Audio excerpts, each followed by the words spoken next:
ሰላም ሰላም ቤተሰብ እንዴት ናችሁልኝ? ሰላማችሁ ብዝት ትርፍ ይበልልኝ። ውድ ቤተሰብ እንግዲህ ያው ሄሉን ስንጠብቅ ነበረ መተዋል ማለት ነው። ናቲም ሄሉን መተዋል። ሄሉዬ እንኳን ፈጣሪ ያተረፈሽ የምር ቤተሰብ ማለት ነው። ሐኪም ቤት እንዳየናት በጣም ተጎድታ ተዝለፍልፋ ፌንት ሁሉ እየሰራች ነበረና የምር ቪዲዮ እየተቆራረጠ ሳየው ጭራሽ ነው በቃ እኔ ግራ የገባኝ ማለት ነው። ግን ደግሞ አሁን እንደዚህ ነቃ ብላ ምናምን ስላየናት በጣም ደስ ብሎናልና ሄሉዬ እንደዚህ መተሽ አለሁኝ ደህና ነኝ ስላልሽን በጣም ደስ ብሎናል። ዛሬም ነገም ለወደፊትም ፈጣሪ ይጠብቅሽ፣ ጥላ ከለላ ይሁንሽ። የምሬን ነው፣ በጣም ከባድ ነው ቤተሰብ። ከድንገተኛ ነገር ፈጣሪ ይሰውራችሁ ይጠብቃችሁ። ሄሉ እንግዲህ ይሄ ይፈጠርብኛል ብላ ሳታስብ ነው እንደዚህ ጉድ የሰሯት ማለት ነውና እና ቪዲዮ እየተቆራረጠ ይመጣል። በቲክቶክ ያላየናቸው ፓርቲ ይለቀቃሉ ግን እንደነዚህ አይነት ቪዲዮዎችን ቶሎ ቀርጻችሁ የምታሰራጩ ሰዎች በጣም ጎበዞች ናቸው። እንደው እንደ ማስረጃም ከተፈለገ ይሄ ቪዲዮ ያስፈልጋል ማለት ነው። እነሱ ጀግና ሆነው ወንድ ሆነው ቪዲዮን አጥፊ ብለው አስጠፋት አይደለ? ግን ይሄው ሚዲያ ላይ ተሰራጭቶላቸዋል ማለት ነው። በጣም ያሳዝናል። ግን እውነት የሰው ልጅ በዚህን ያክል በቃ ተጨካክኗል ማለት ነው። እና ናቲ እንግዲህ እንደ ወንድ ነው የተናደደው፣ የወንድ ስሜት ነው እንኳን አይደለም ፍቅረኛው መተተውበት በጣም ከባድ ነው። ሄሉን ሲጀመር ማንም እንዲነካት አልፈልግም የሚል ሰው ነው። እሱ ነገሮችን ማወቅ አለበት ብዬ አስባለሁኝ። ምክንያቱም እስከተደበደበች ድረስ ሄሉ የማወቅ መብት አለው። ሄሉዬ አንቺም የማሳወቅ መብት አለሽ፣ ማን ነው ግዴታ አለብሽ ማለት ነው።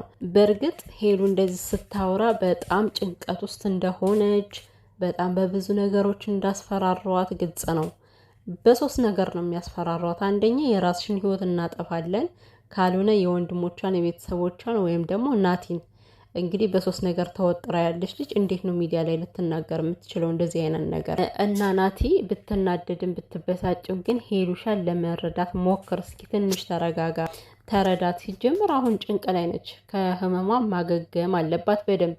ምን ማሰብ እንዳለባት አሁን ለራሷ ግራ ተጋብታለች እና ሲቀጥል ለአንተም ደህንነት ነው። ምክንያቱም አንድ ነገር ብተነፍሺ ይሄን ነገር ነው የምንፈጥረበት ብለዋት ሊሆን ይችላል። ስለዚህ ናቲ ወንድሜ አሁን በጣም ጭንቅላቱ ሌላ ነገር እያሰበ ነው። እንዴት በጨለማ ወጣሽ? ማንን ያገኘሽው?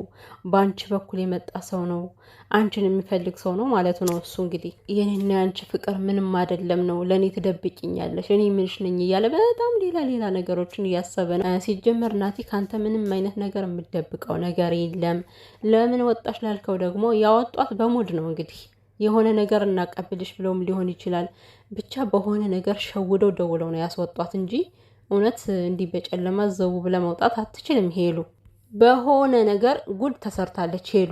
ስለዚህ ሌላ ጥርጣሬ አይግባህ ናቲ፣ የምሬን ነው። ጭንቅላት ውስጥ ሌላ ጥርጣሬ አታስቀምጥ በፈጠረ። ነገሮችን ቆም ብለህ አስባቸው። ለምንድን ነው መናገር ያልፈለገች የሚለውን ነገር በደንብ ብታስብ። ለምሳሌ እኛ ከወዲያውኑ ነው የተረዳናት፣ እንዳስፈራሯት ሚዲያ ላይ መናገር እንደሌለባት እንዳስፈራሯት ወዲያው ነው የተረዳ ነው። ስለዚህ ልክ እንደኛ ሆነ እስኪ ተረዳት።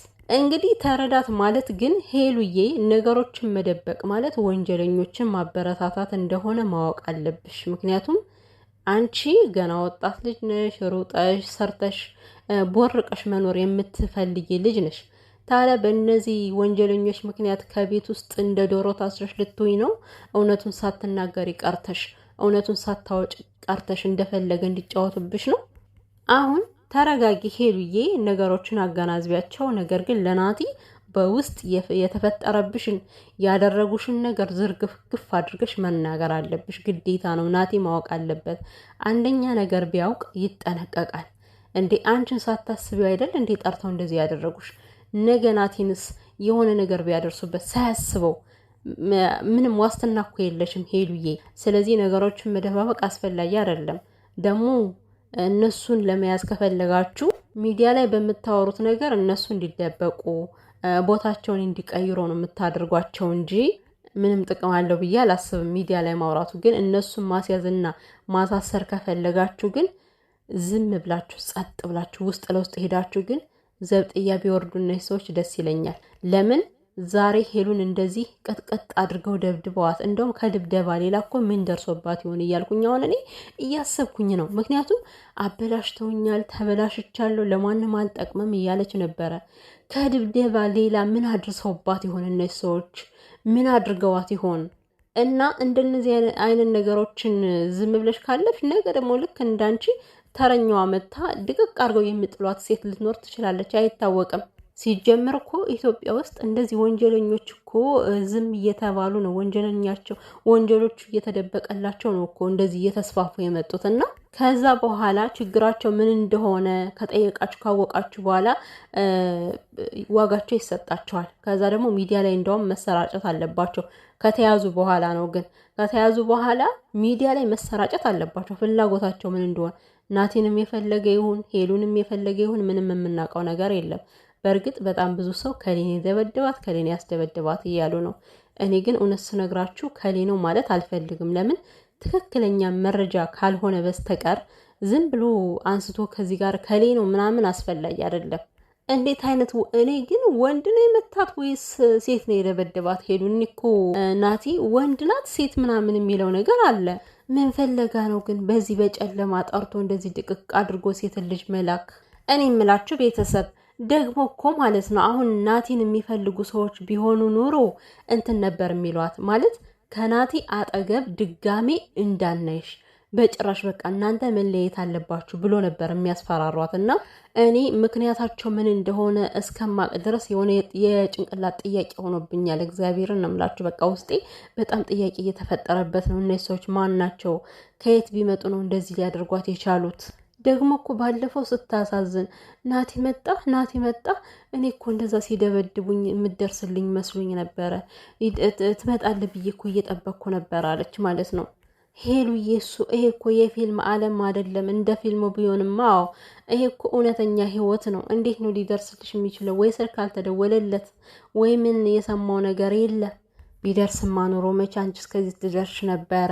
ብቻ የምር አዝኛለሁ። የሴት ልጅ ፈተና፣ የሴት ልጅ ስቃይ ግን መቼ ነው የሚያቆመው? እግዚአብሔርን እንደምናውቀው ሁላችን ሄሉ እንደሆን ከሰው አትደርስም፣ ማንንም አትነካ፣ ከማንም ደንበር አትደርስም። ለምን በዚህ ልክ ግፍ ሊፈጽሙባት እንደቻሉ ምንም አልገባኝም። ለማንኛውም ሄሉና ናቲ የምታደርጓቸውን ነገሮች በጥንቃቄ ማለት እነሱን ማሳሰርም ከፈለጋቸው ማንነታቸውን ማወቅ ከፈለጋችሁ የምታደርጓቸውን ነገሮች በጥንቃቄ። አሁን ናቲ ተናዶ ስድቤን የገረመሽ ገና የባለጌ ስድብ ሁላ ልሳደብ እችላለሁ አለ። እሷ ደግሞ ነብሷ ውጥት ልትል እንደዛ ሲላት ሲሳደብ ነብሷ ልትወጣ ምን ያክል ቢያስጨንቋት ነው? ወይኔ ጉዴ ሄሉዬ! ውይ እንደው ምን ይሻላል? አፉን ሁላ እኮ መዝጋት ነው የጀመረችው፣ እንዳያወራ እንዳይተነፍስ። በዚህን ያክል ነው ህይወቷ ጭንቅ በጭንቅ እንዲሆን ያደረጋችኋት። እጃችሁ ይሰበር እናንተ ሰዎች፣ እንደዚህ ያደረጋችኋት ሰዎች